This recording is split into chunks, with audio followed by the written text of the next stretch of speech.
morning and welcome to this session of Wednesday's News You Can Use, a collaboration between the Georgia Government Finance Officers Association and the Carl Vinson Institute of Government.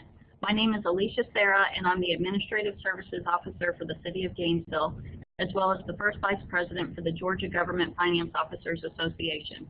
Today I'm at the Georgia Department of Audit and for the presentation of Illegal Immigration Reform and Enforcement Act Reporting Requirements, presented by Carol Schwinny and Lynn Bolton.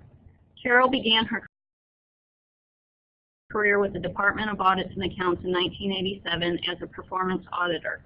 After working her way up through the ranks of the auditor, she moved into positions as the Recruiting and Staff Development Coordinator and then Project Manager.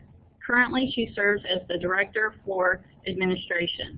In this position, she oversees the department's budget, strategic planning, special projects relating to human resource topics, and general administration of the office. Carol is currently a member of the Human Resource and Training Committees for the National State Auditors Association.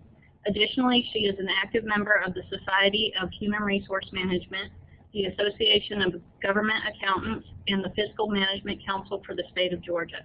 Carol earned her Bachelor of Science degree in Industrial Management from the Georgia Institute of Technology. Following that, she earned her MBA with a concentration in accounting from Kennesaw State University. Lynn Bolton is the Director of Information Technology at the Georgia Department of Audits and Accounts. Lynn has been in the position since 2001. She joined the Georgia Department of Audits in 1993 as a Network Security Specialist. Prior to 1993, Lynn worked for the Mississippi State Auditor's Office for 8.5 years. Lynn is a graduate from the University of Southern Mississippi with a degree in Accounting Data Processing. She is also a Certified Information Systems Auditor. Please remember that everyone attending this seminar should be a GGFOA member and should have registered through the Carl Vinson Institute of Government. Please make sure that you participate in the polling questions as you are earning continuing education for this session. Poll questions should be answered with polling tools and not in the chat box. At the end of this seminar, you will receive a link and verification code to complete a survey. Please make sure you complete the survey in order to get credit for attending this seminar. Due to the nature of this information, we will only take questions regarding the report submission procedures that is presented by Lynn. Now I would like to turn it over to Carol. Good morning, and thank you for joining us today as we talk about the Immigration Reform and Enforcement Act, the reporting requirements, and the submission requirements. My name is Carol Schwinny, and I'm going to speak about reporting requirements. And in a few minutes, you'll hear from Lynn, who will talk to you and walk you through the collection system that our department has developed for you to submit your report to us on.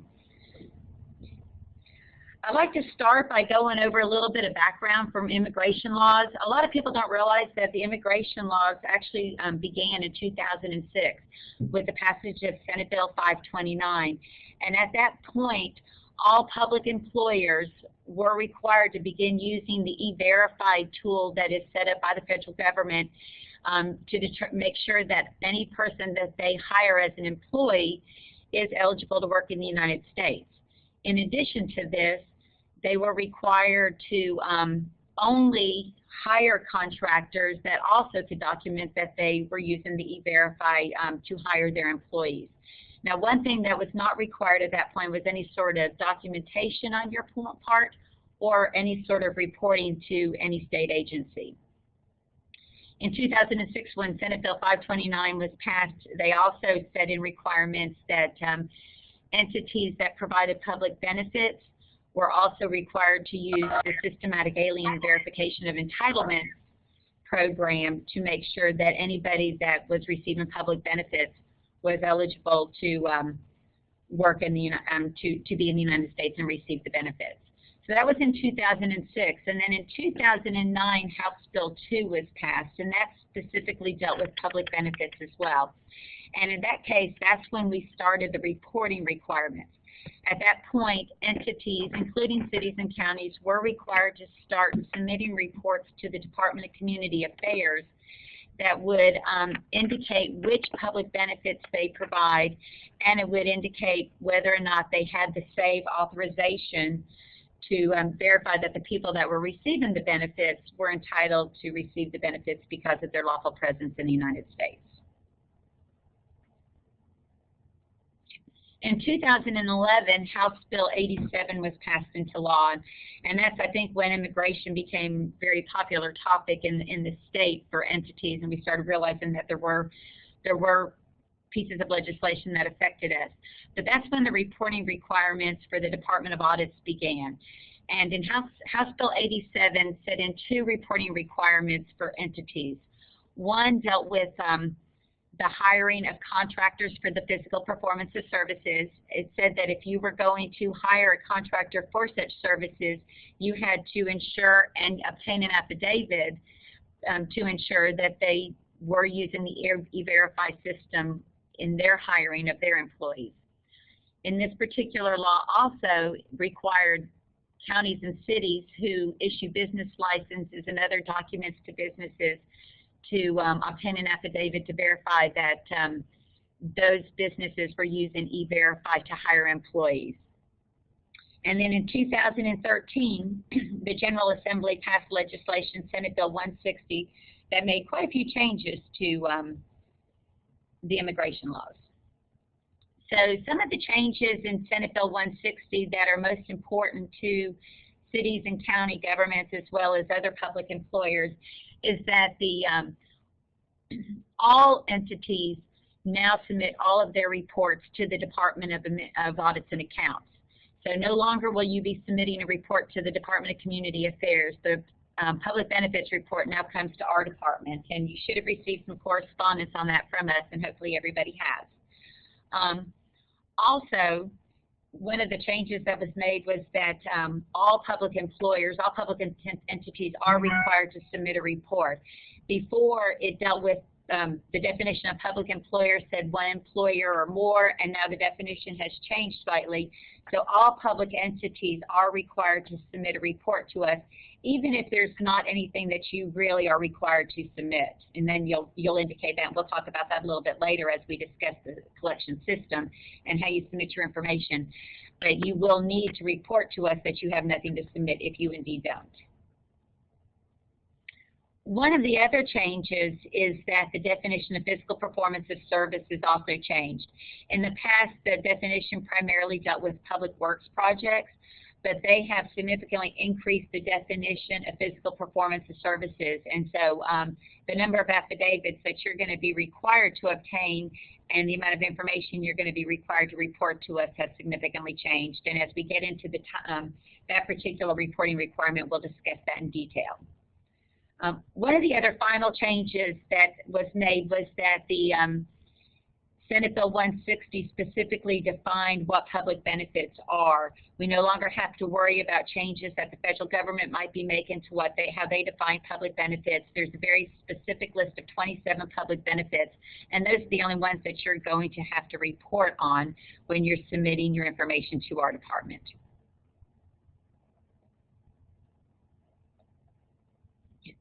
So what are the reporting requirements?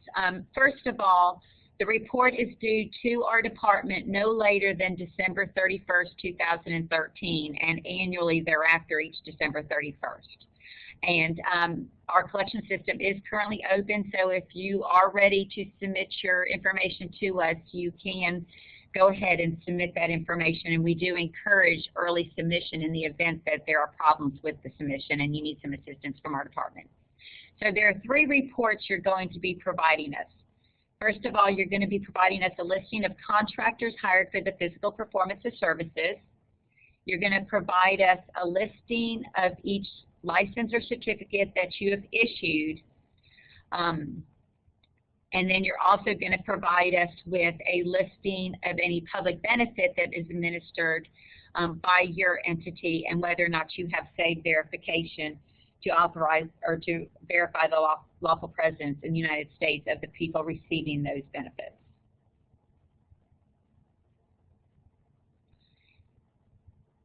So just a couple of definitions. Agency or political subdivision means any department, agency, authority, commission, or governmental entity of this state or any subdivision of the state. So they've used that term agency or political subdivision as opposed to public employer, which is how things were defined previously. So in reading that definition, pretty much any city, county, authority, any local entity is going to be required to submit a report to us under that definition. Okay. For each reporting requirement, only one submission per entity is allowed. However, Lynn will talk about this a little bit later. You can have multiple users in the system, but in the end, you can only have one final submission for each section. And then again, the reporting period is December 1st, 2012 through November 30th, 2013. And as I said before, you can begin submitting your information as early as December 1st, so the system is open and ready for your reports. One change that we are making this year is that we will no longer accept submissions by mail, fax, or email. In the past, we did allow you to submit them that way, and then we entered your information.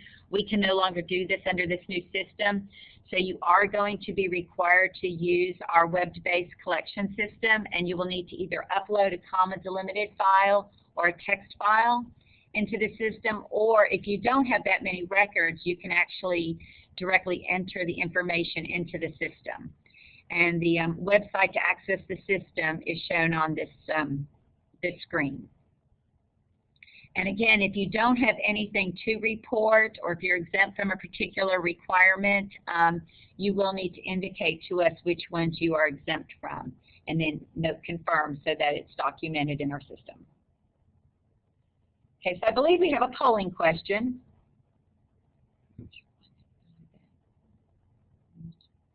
Okay, the reporting period for E-Verify and SAVE is A, July 1st through June 30th, B, January 1st through December 31st, C, December 1st through November 30th, or D, October 1st through September 30th.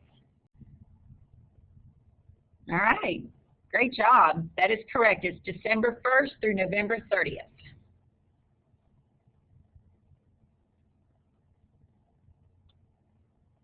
And one more polling question for this section. The due date for E-Verify and SAVE information reporting is A, January 31st, B, December 31st, C, July 31st, or D, October 31st. All right, good job.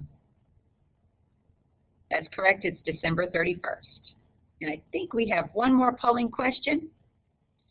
DOAA will no longer accept submissions by mail, fax, or email. True or false? That is correct. That is a true statement. So everybody needs to go into the collection system and either upload their file, or they're going to need to enter the information directly. And Lynn's going to show you how to do that when she gets to her portion of the presentation.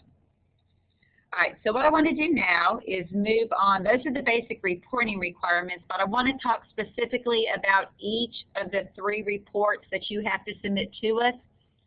The first one is our Title 13 report, and that's the verification of contractors. And the bottom line for this particular code section is that they want to ensure that entities do not do business with contractors for the physical performance of services unless the entity has verified that the contractor is authorized to use and uses the federal E-Verify program, or unless they verify that the contractor has no employees. So outside of the reporting requirement, that is the bottom line for that section of the code. Okay.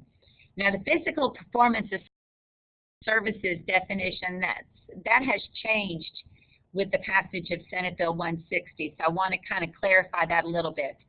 For prior to July 1st, the definition primarily dealt with public works projects such as the building, altering, repairing, improving, demolishing of public structures, including road projects that you all might have.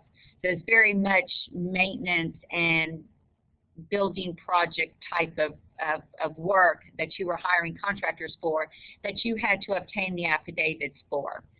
In July, when Senate Bill 160 passed, that particular code section changed, and the definition was revised and expanded. And it basically includes any performance of labor or services for a public employer using a bid process or by contract where the labor or services exceed $24.99.99. So basically, you went from having to get affidavits for public improvement, road jobs, things like that, to getting an affidavit for any type of service that you receive in the course of your work. There is one exclusion to this definition, and that deals with individuals licensed under Title 26 or Title 43 and those that are licensed by the State Bar of Georgia. Title 26 deals with pharmacies and drug treatment programs, and Title 43 are all the professions that are licensed by the Secretary of State. And we're going to get into that a little bit more in detail later. Okay, so how do you verify how do public employers verify that contractors use E-Verify? The law requires you to obtain a notarized affidavit from the contractor, which states the E-Verify number of the company, the date the company received authorization to use E-Verify, and the name of the project or contract that you're hiring them for. You can locate a copy of these affidavits on our Department of Audit's website. The website that'll directly take you to an affidavit is listed here, but if you just go to our homepage at www.audits.ga.gov, you will be able to locate those affidavits. And here's a copy of an affidavit. Here's an example of what one looks like. And as you can see, it requires you to put the federal work authorization number, date of authorization, their name, and the name of the project. So I'll talk about this a little bit later. So if you hire a vendor for multiple projects, you are going to need to get a separate affidavit for each project because you're supposed to be listing it by project. Also, they may have subcontractors on one project and not on another, and that's another reason why you get affidavits for each project, because they have to get affidavits for their subcontractors. So there are some cases where there are exempt contractors. As I mentioned, businesses that are owned by an individual person and have no employees are not eligible to participate in a federal E-Verify program. They wouldn't be able to actually get an E-Verify number. So if you hire one of these contractors to do work, they would not need to complete an affidavit, but they would be required to provide you with a copy of their state-issued driver's license or state-issued ID card, and you all are required to verify that that driver's license or ID card was issued by a state that verifies eligibility for lawful presence in the United States. And there's a listing on the Attorney General's website that lists all of the states that do verify this when they issue and renew driver's license. So you can check it on the Attorney General's website to get a listing of states. Almost all states do currently verify lawful presence in the United States when they issue driver's license and state-issued ID cards. There's only a small number that don't. One thing you need to remember, if you do hire a contractor who's exempt from the E-Verify requirements, their information would still need to be included in the report that you submit to our department, though. Now, the Attorney General has provided some guidance that I wanted to share with you all. You can find all the guidance that the Attorney General has provided on our website as well, and at the end of my slides, I have some information on that. But just a couple pieces of information that specifically deal with the physical performance of services is in the definition, they specifically say that it's all contracts awarded by bid and all contracts for services that exceed $24.99.99. The Attorney General's office said that those are two different things. So if you award a contract by bid, it does not matter the amount of the bid award. You would be required to get an affidavit from that particular contractor. And then all contracts that exceed $24.99.99 are required to you're required to get an affidavit for them as well. So you do want to make sure you make a distinction between bid and contract. Okay. Also, like I mentioned before, if you hire an individual for services that are and they're licensed under Title 26 or 43 or by the State Bar of Georgia, you do not need to get an affidavit as long as they're doing business under their name and not under the corporation. So like, for example, if you hire somebody to do some accounting work and they're doing it under their name as opposed to the CPA firm that they are working for, you would not need to get the affidavit. But if you're hiring them as part of a contract with that CPA firm, then you would need to get it, the affidavit from the CPA firm. And then also, if you hire a vendor under multiple contracts, you are supposed to get an affidavit for each contract that meets the definition of physical performance of services. So if you hire someone for 3 different contracts, you would need to get 3 different affidavits. And like I mentioned before, that has to do with the fact that they might be hiring subcontractors for some of their work, so that needs to be verified separately for each particular contract. One thing that I did not mention is that if you hire a vendor for multiple contracts, it's whether or not each individual contract exceeds the $24.99.99 and not whether cumulatively the amount equals or exceeds $24.99.99. So if you have 3 different contracts, each for $800, you would not need to get an affidavit from that particular contractor. Okay. Affidavits should be obtained before a bid is awarded or before you enter into a contract when no bid is involved. And a PO is a contract, so therefore before you issue a PO, you should be obtaining an affidavit from that vendor. Okay.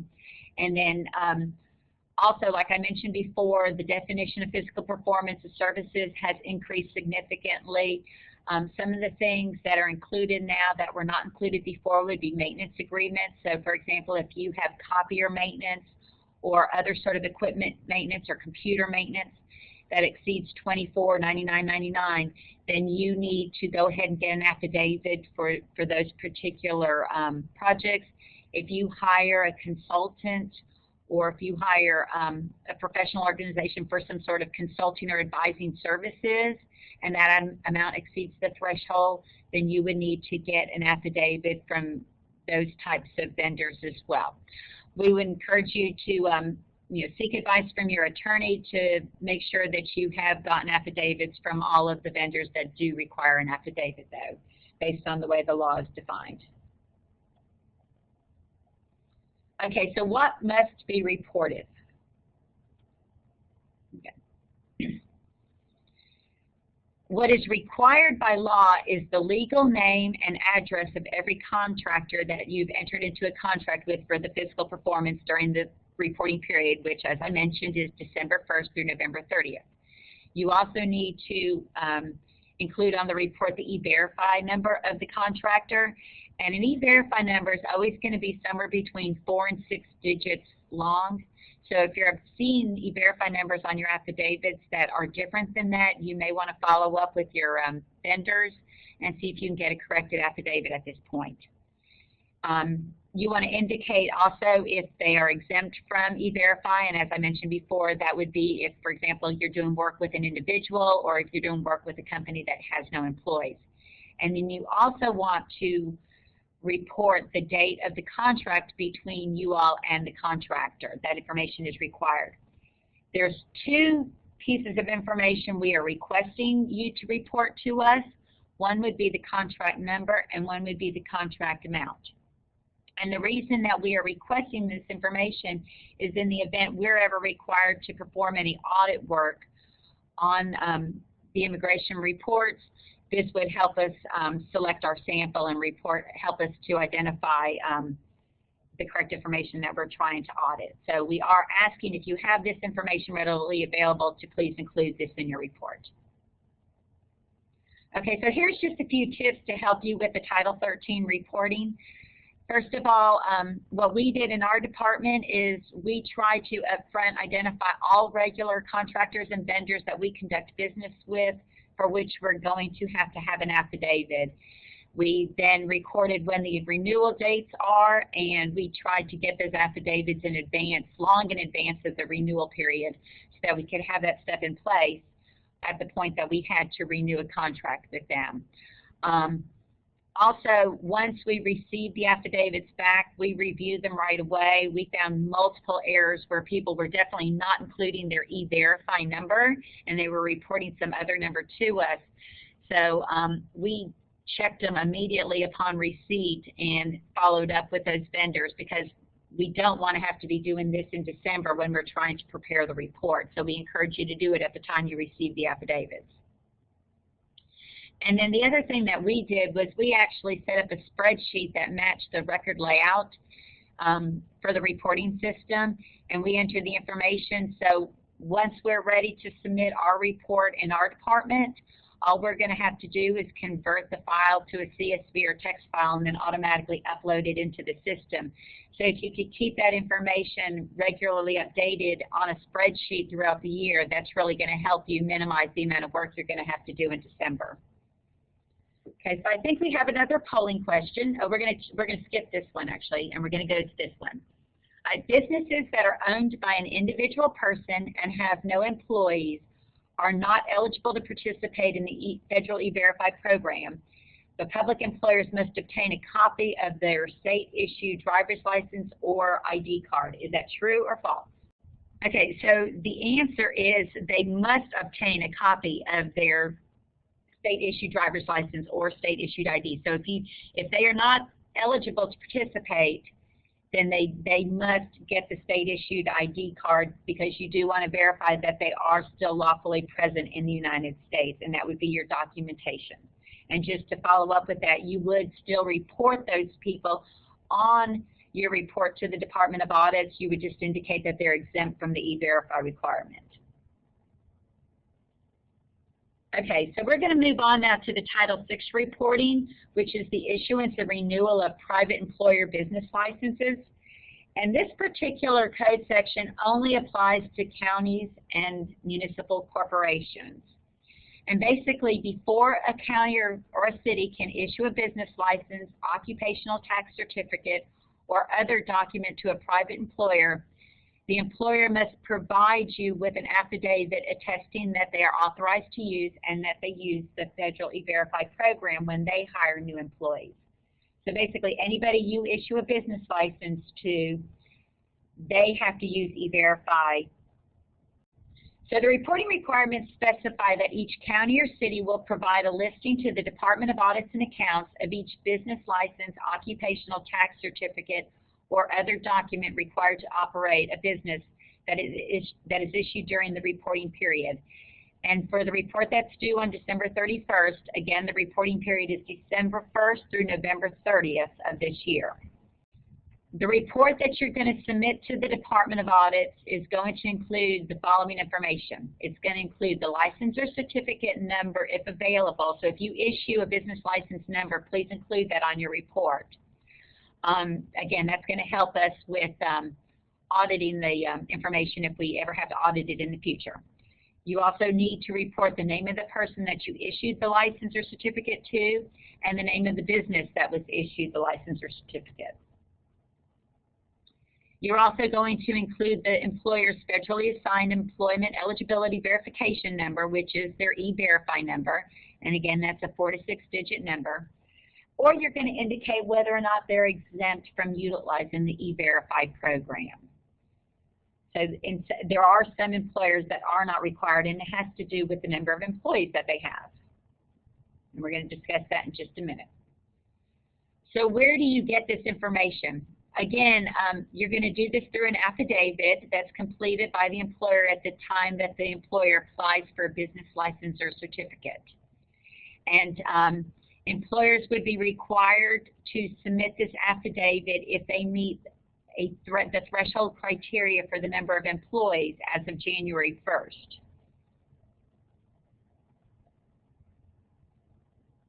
If the employer does not meet the threshold, and we're going to discuss this in a minute what those thresholds are, then they would actually complete another affidavit just indicating that they're exempt.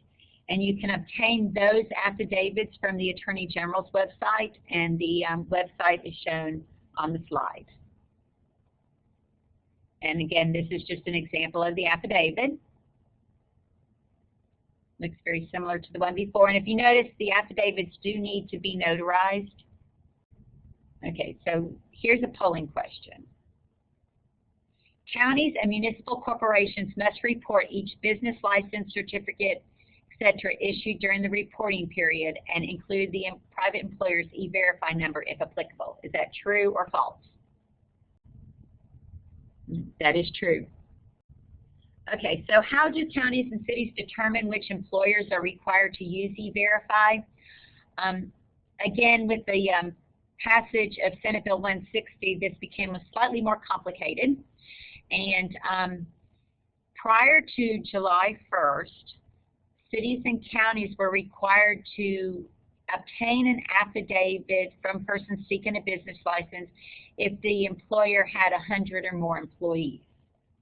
Okay, so if you issued a business license in April to a company and they had 90 employees, you were not required to get an affidavit for those employees from that employer at that time.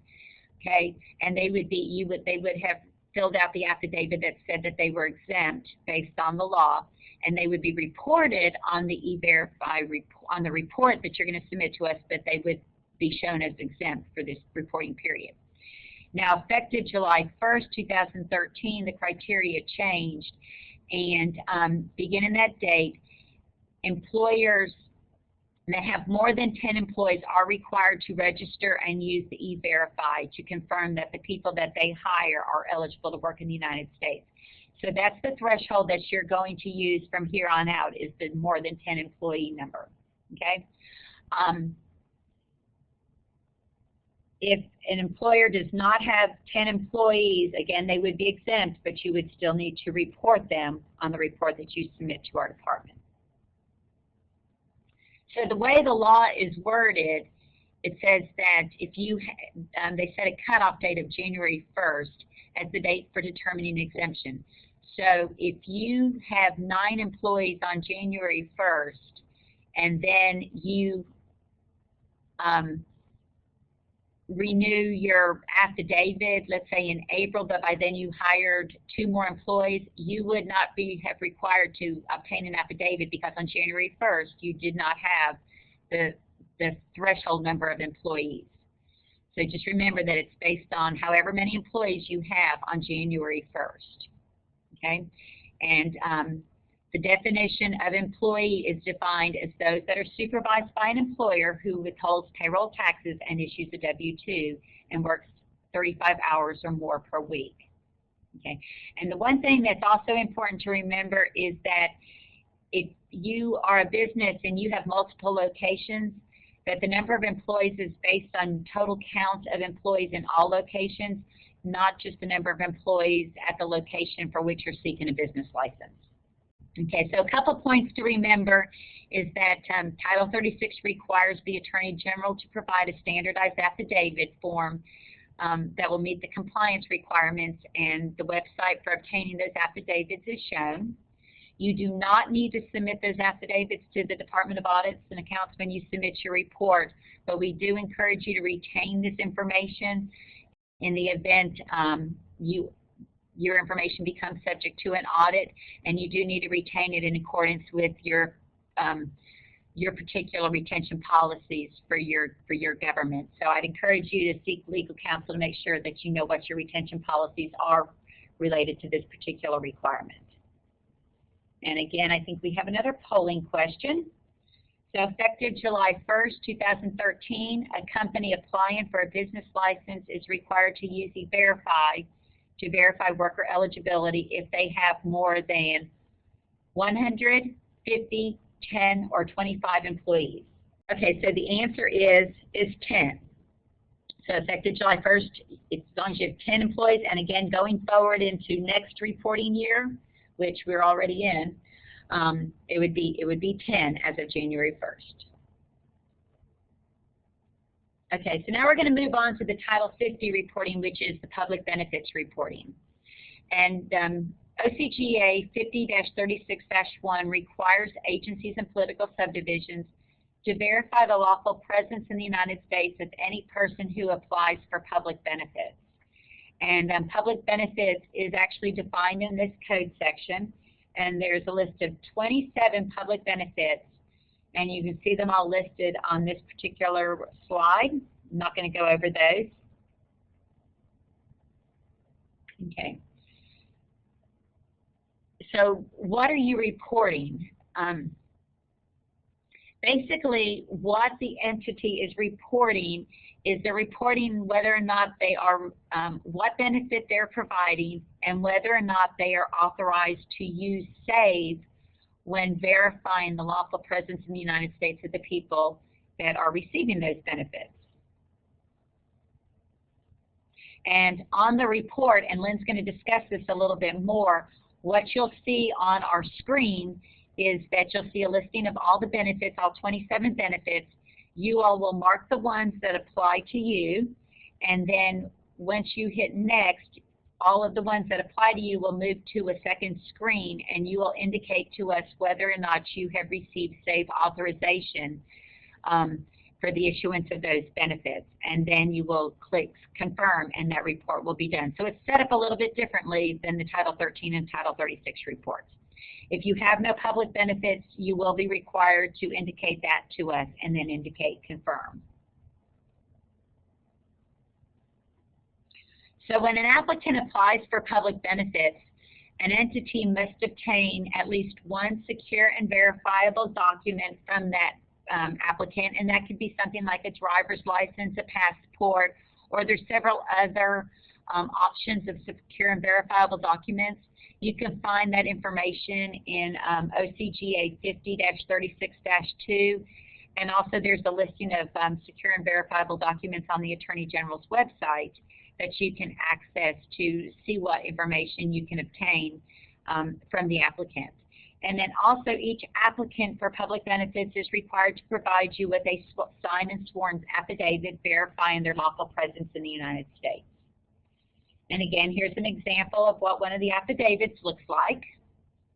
And basically what they're reporting is whether or not they are a citizen of the United States, a legal permanent resident of the United States, or if they're a qualified alien or non-immigrant in the United States. And if they are a qualified alien or non-immigrant, then they should have an alien number that's been assigned to them by the Department of Homeland Security, and they will need to report that on the affidavit as well.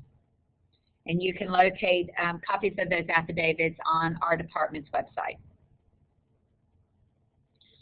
So when would you be required to use SAVE? Like I said before, SAVE stands for Systematic Alien Verification of Entitlements. And when a person comes into the United States as a qualified alien or non-immigrant, they're put into this particular system. So the only people that you're going to be able to document through this SAVE are those people who are listed as qualified aliens or non-immigrants on that affidavit. So you do not need to use SAVE if a person applying for public benefits is a citizen, or if they're a permanent resident.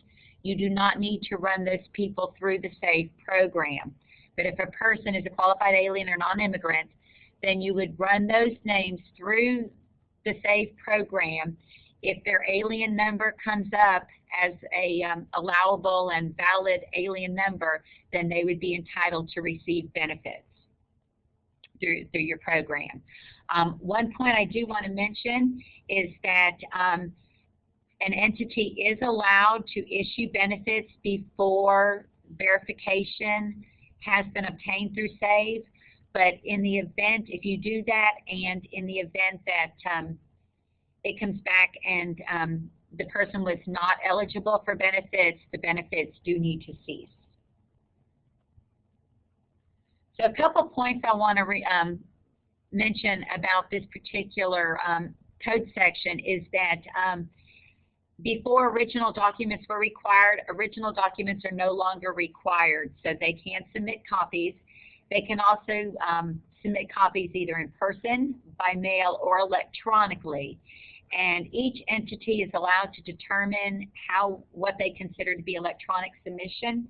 And so whatever methodology you all determine appropriate for you is allowable. So if you want to do it through fax or internet or texting, however you accept it, that is fine. That's up to each entity's decision. Okay. So when would you obtain the documents? You only obtain them when the applicant is first applying for benefits.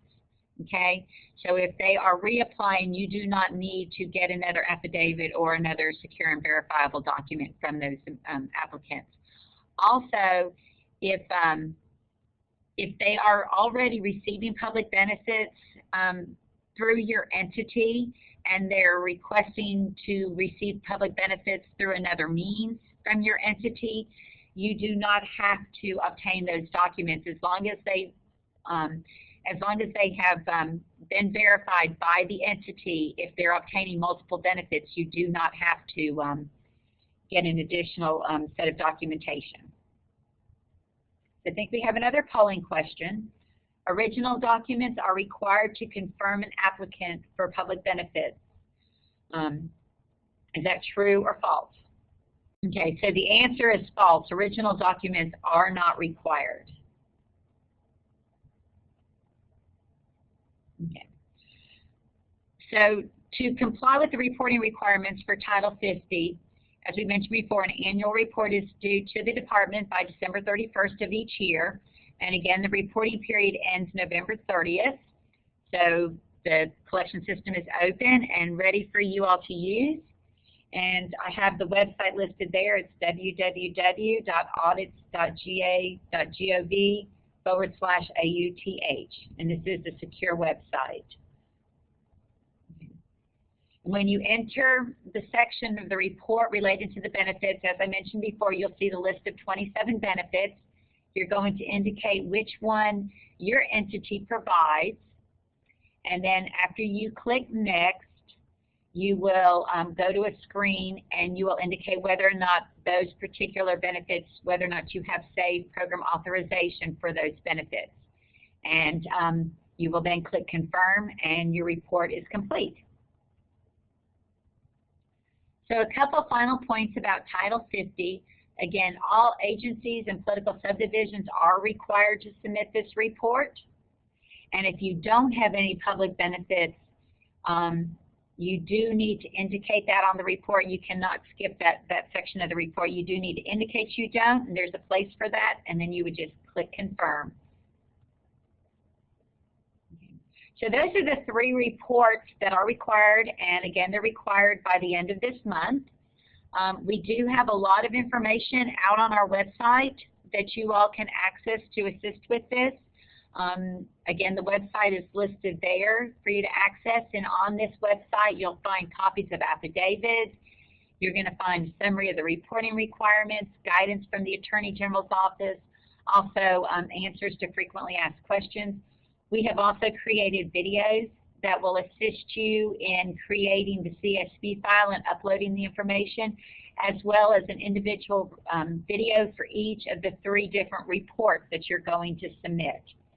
And if you can't get your questions answered through these resources, we do have a help desk, and so you can email immhelp@audits.ga.gov. And we do have people that are answering your questions, and we will get back to you timely. All right, so that completes my section of the presentation on reporting requirements. Lynn is going to discuss the collection system and the submission process. Thank you very much.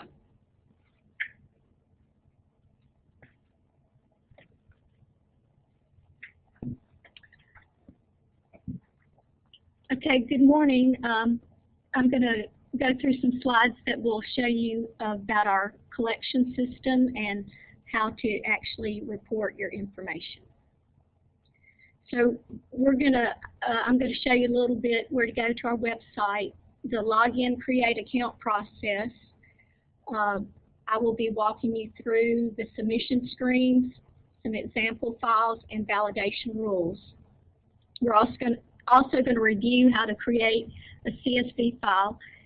And as Carol mentioned, anytime that you need help that you can't find answers, please use the IMM help at audits.ga.gov.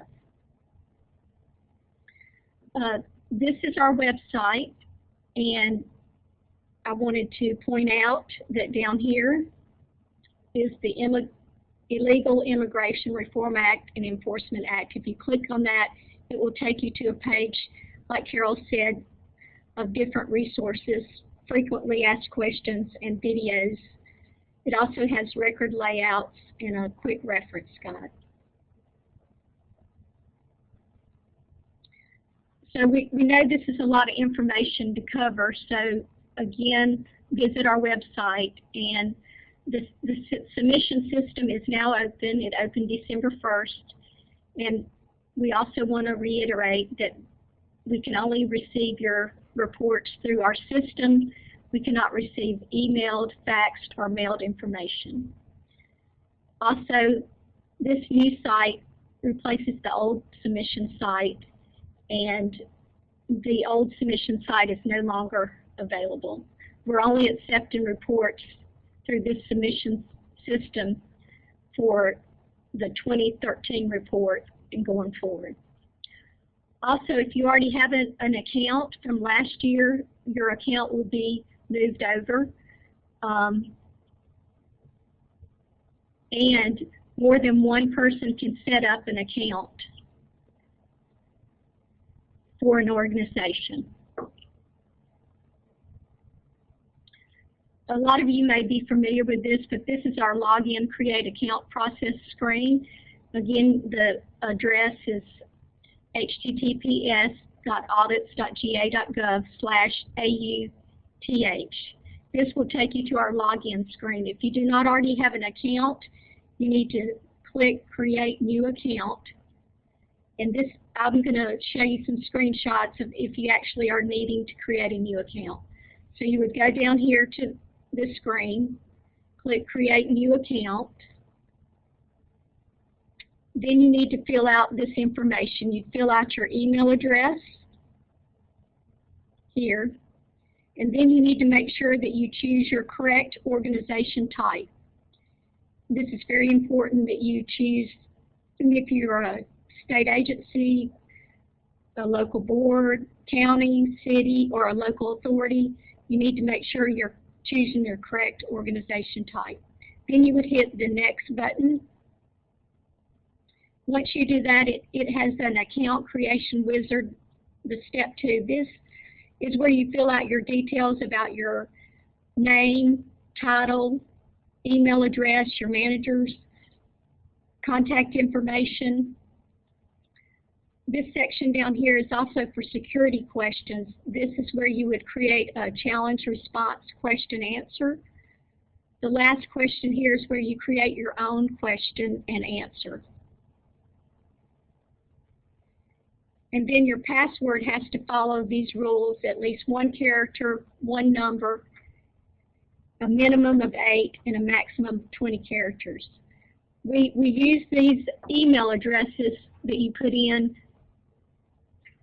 for us to communicate with you. So next year, when all the information is coming out, we will be pulling your manager's email address and your email address in order to send you correspondence of different things that have happened with the law or different changes to our system. So once you hit Next, you'll be taken to this screen, which will tell you that you're finished and the account still needs to be activated.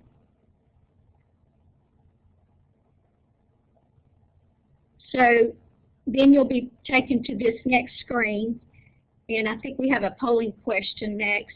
Do you already have an account set up with the Department of Audits to use to log into the system?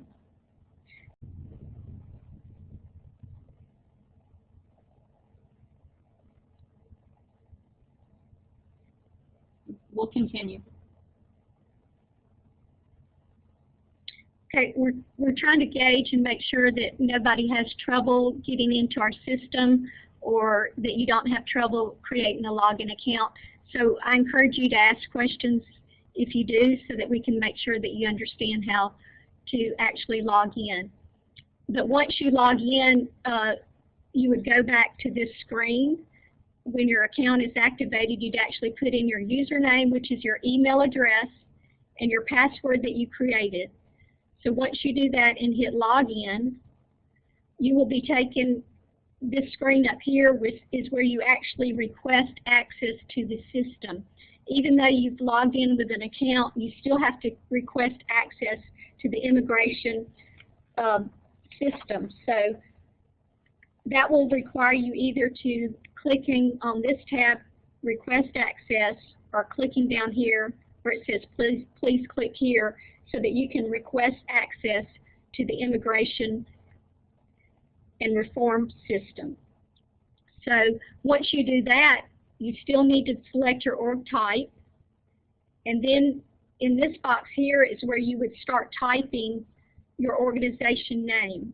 Once you start typing, you need to actually come down to the list and select it from the list.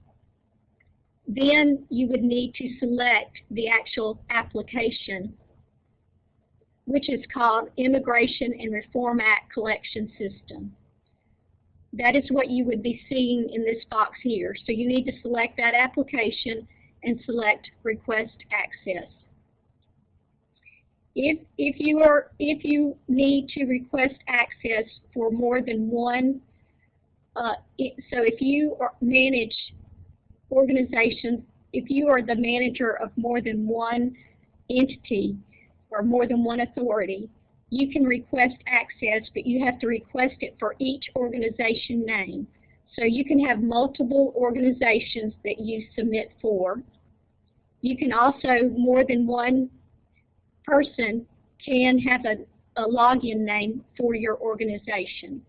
So if one person submits the SAVE report and the other person submits the Title 13 report, you can have two different people logged in for the same organization. But you have to go here and request access and have separate logins.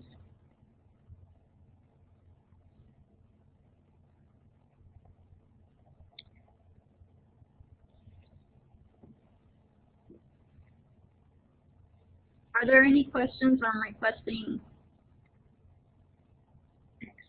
access to the system?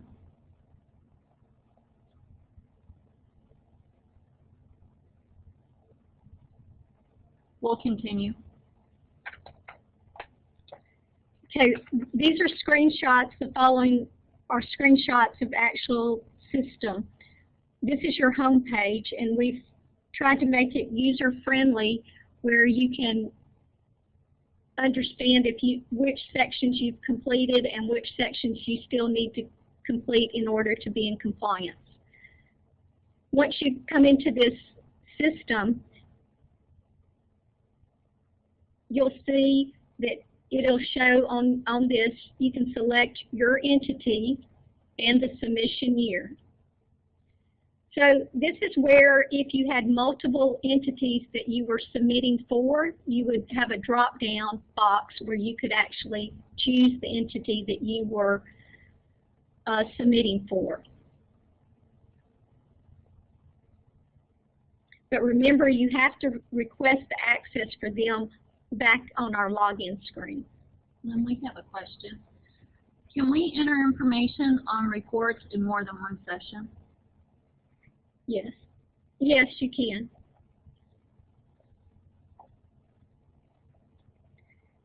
Okay. So also back on the home page, you will notice there's several links at the top.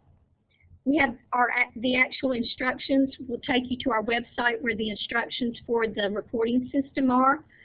If you need to have a frequently asked question, a lot of people have been asking questions, and we try to list those on our frequently asked questions section.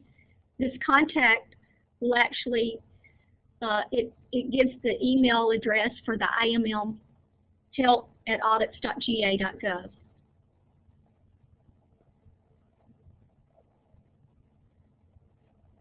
So starting the process, the first section is to enter or confirm your E-Verify number. So over here you can see that everyone needs to respond to this, and it would say need response. So once you go into that and click on that, it'll say please provide an E-Verify number and authorization date So what this is, if you'll notice here, we also have little information bars. If you hover over those when you're actually in the system, it will give you information about what this means. For the E-Verify number, it needs to be a 4 to 6 numeric number. Also, there may be a case where you cannot obtain an E-Verify number. If so, you would check this box. But once you get into our system, this information bar would give you more information of why you would not be able to attain an E-Verify number. Once you have filled out these two things, then you would hit the confirm. So once you hit the confirm, it'll take you back to the home page, and on the status bar it will say confirmed with a checkbox, and it will give you the name and the date that it was confirmed on. Next, you'll be ready to go to the Section 2 question, which is Title 13. So in this, you would actually need to answer a question, and this is the question here. And remember that there's two different, when you answer a question, there's two different definitions, as Carol went over. You need to review those. The one that was starting December 1st through June 30th, and the one July 1st through November 30th. So you would answer this question, yes or no, and then click Next. And this would bring you, if you clicked yes, it would bring you to the screen that would tell you you could either upload a file or you have the option to input your data directly into the system.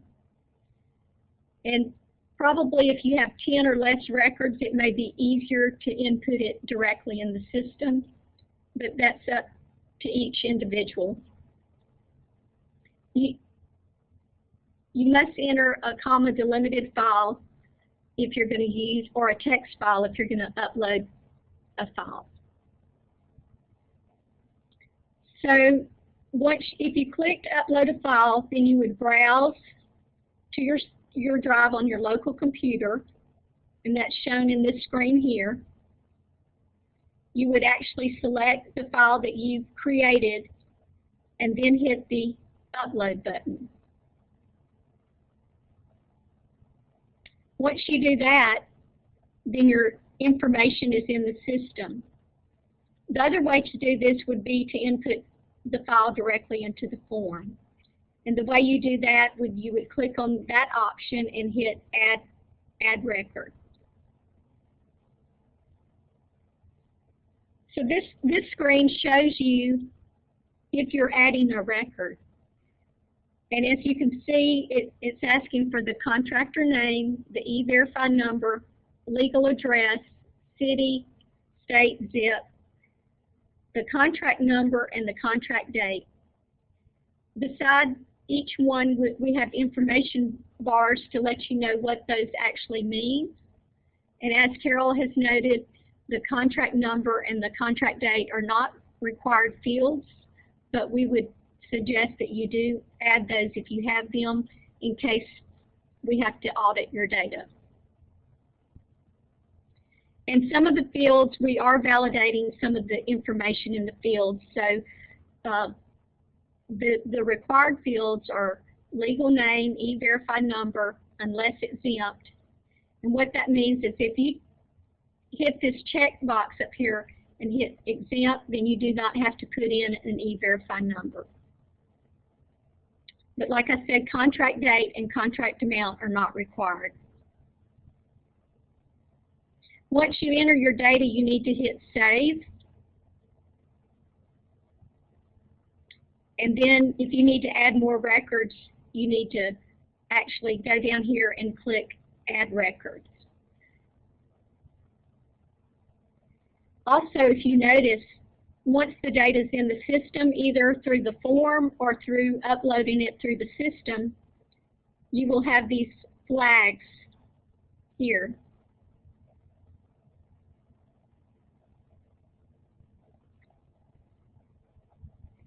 And we'll go over these flags in a minute, but you can also right here, if you have arrows, it's a pull-down menu that lets you see what your actual error codes are.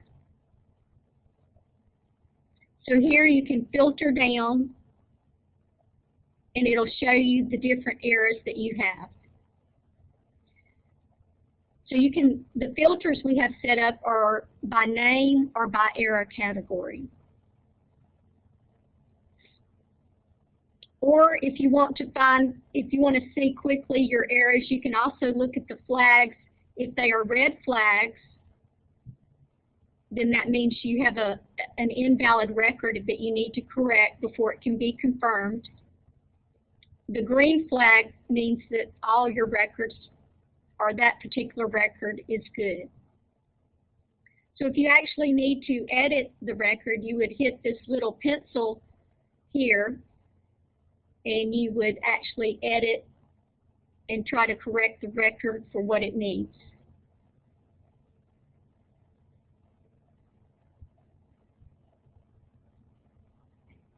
So once you have got all your flags are green, then you're able to actually confirm your data. It will tell you how many records you have for Title 13. If you think you've made a mistake and don't want to actually hit confirm, you can go back. Or if you need to edit the question, you can actually edit the question here.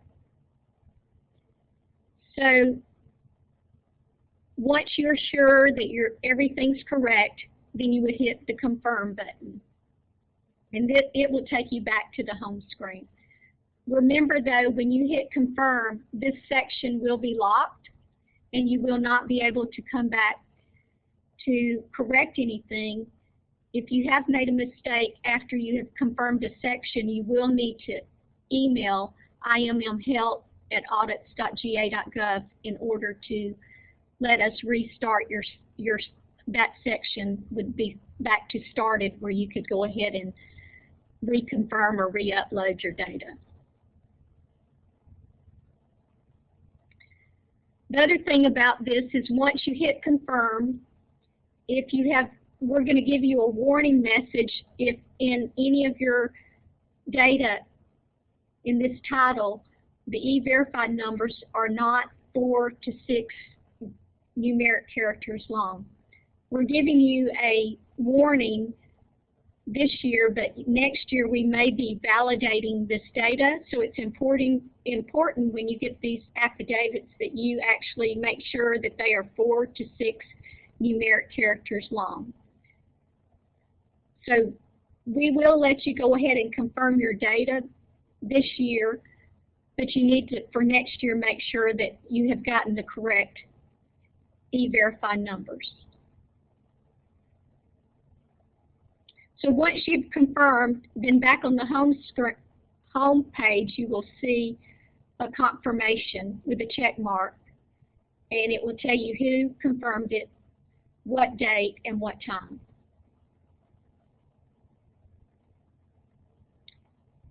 I just want to stop and say, does anybody have any questions on this Title 13 that you need to ask before we go on to the next title?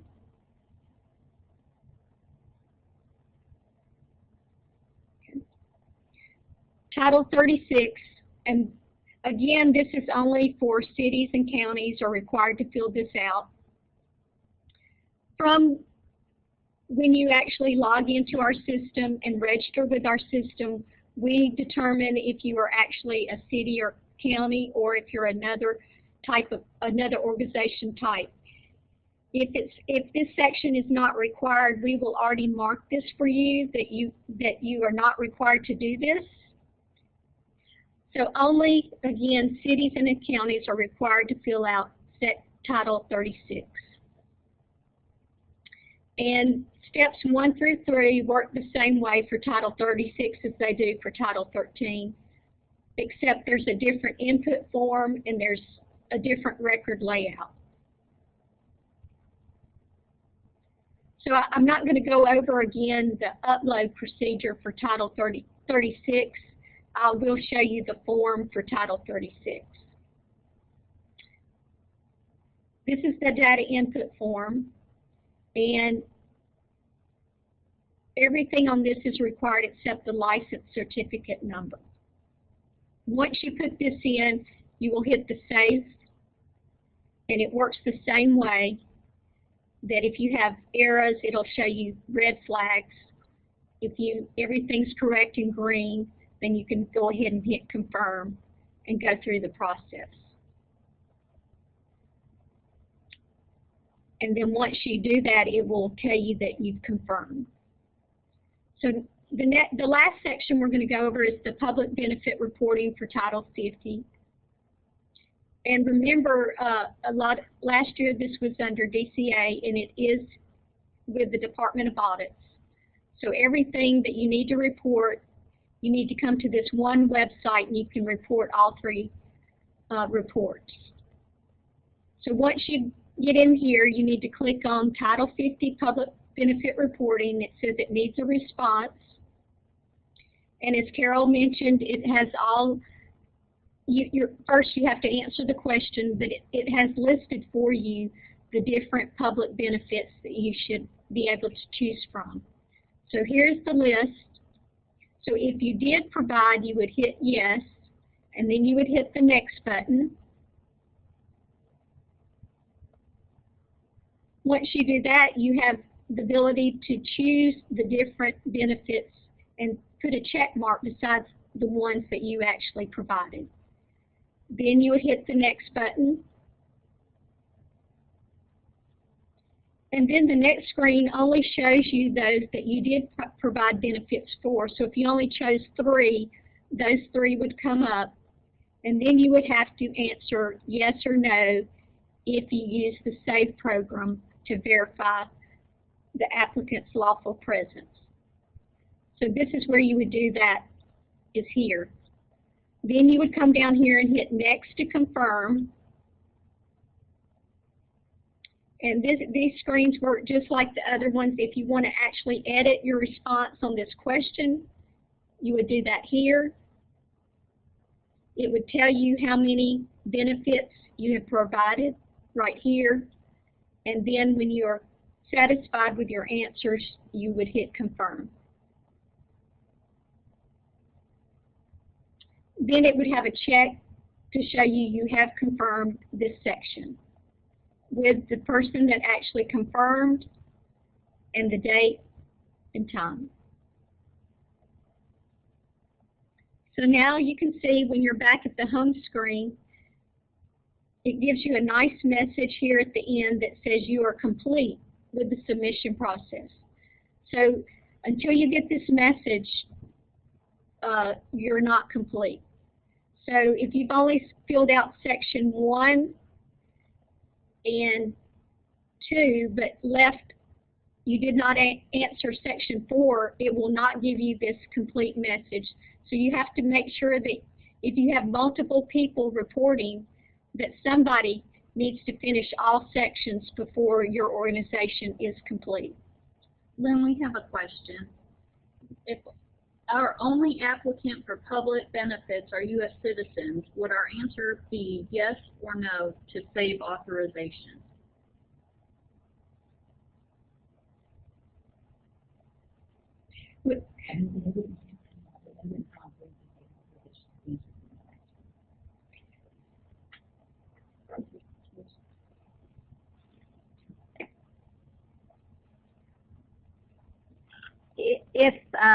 If you're issuing a public benefit and part of the requirement is that the person be a citizen of the United States, you wouldn't be able to use SAVE program authorization to do any sort of verification for those people.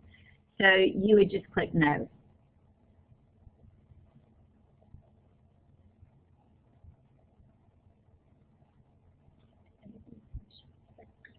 Are there any more questions before we move on?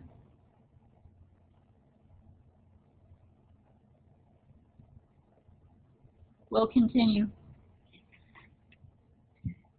Okay, so that's actually the system and how you get through it. Hopefully it's very user-friendly. But again, these are just a few things to remember, that no files will be accepted via email, mail, or fax. And data files must be submitted via the collection system. Files must meet our format. They can either be TXT or CSV. And we have a limited set of validation rules. And we did have a question that just came in. How do we know if we are authorized to collect SAVE?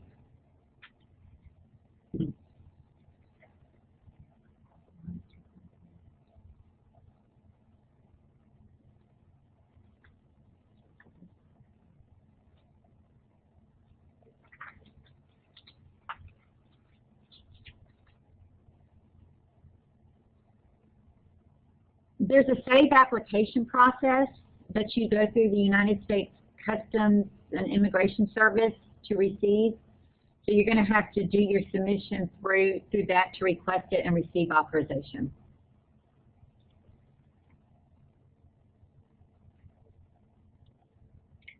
So now I just want to show the example of the Title 13 file layout. All of these file layouts can be found on our website. So both titles can be found. Title 36 and Title 13 can be found on our website.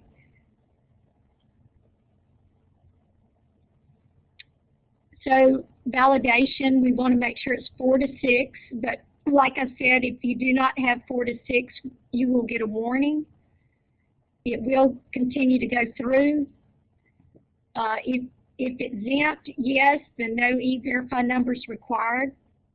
This is the date that the contract date format has to be in, and the contract number must be a unique tracking number. And the contract amount should include decimal with 2 positions but no commas or other formatting.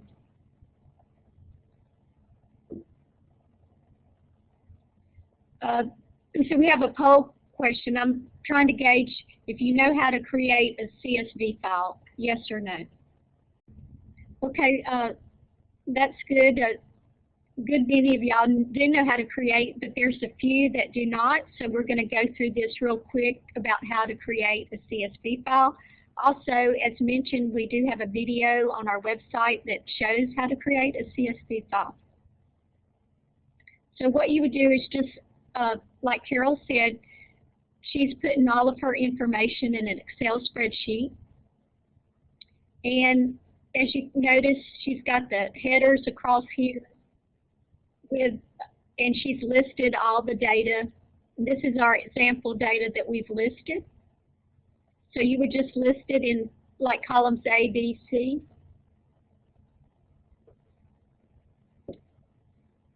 And once you do that, you have to say File, Save As.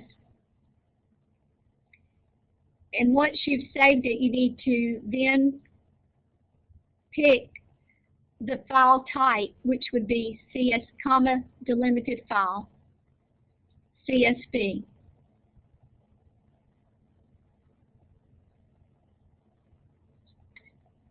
And remember, when you're naming your file, the naming convention should be the entity name plus year plus title plus the number. When I say plus, I don't mean to actually put the plus sign in your file name, but to concatenate them together. And the extension would be CSV if you're creating this CSV text file. Then you'll get some messages. These are just warning messages, and you just hit OK and yes on these messages. But remember, we do not want to accept the titles. If you've labeled each column has the column title across each cell, you need to either take that out before you create the comma delimited file, or if you then want to look at your file using Notepad or a text editor, at that time you can take out your titles that you had put in, but your file will not go through if you leave the headers in your file. So we have removed the header row and we've saved it, and your file should look somewhat similar to this.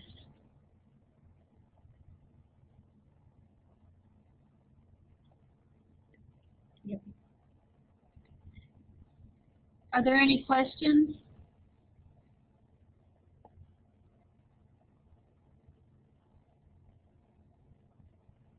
Okay, we'll continue.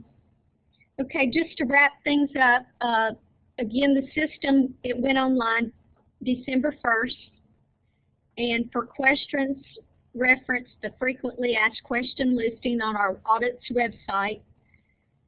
Be sure if you have questions on submission or others to email the immhelp@audits.ga.gov.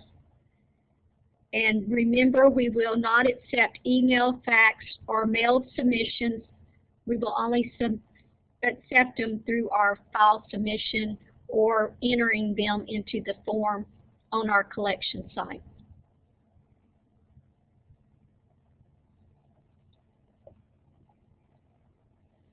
Do we have any final questions before we wrap up this session?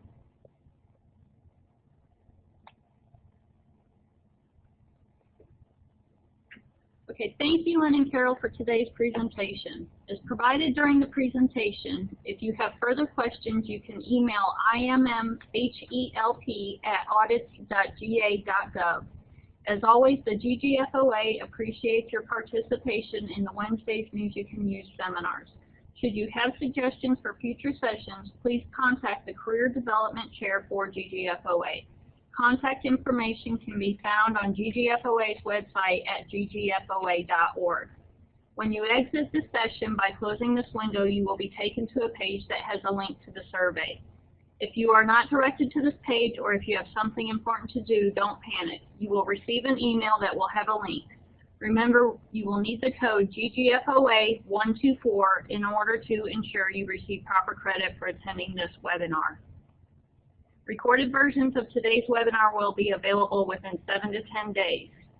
The next webinar is scheduled for Wednesday, January 15, 2014 on the topic of continuing disclosure on public bond transactions and emerging ideas on post-issuance compliance. Registration is now open for this event. Thank you for participating.